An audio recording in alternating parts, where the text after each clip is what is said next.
In data analysis and finance, we often deal with incomplete datasets. Understanding the difference between sampling and interpolation is key to making sense of trends. Have you ever wondered how computers manage massive amounts of data without collapsing under the weight?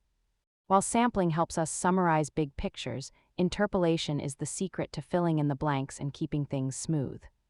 While sampling gives us a snapshot of reality, interpolation is a best guess estimate.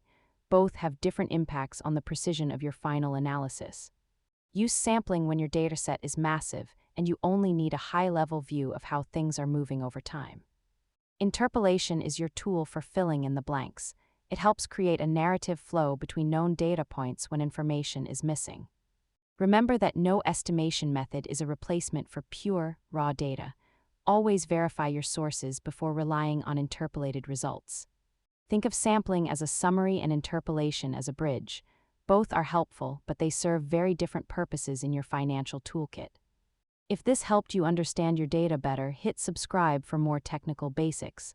Thanks for watching.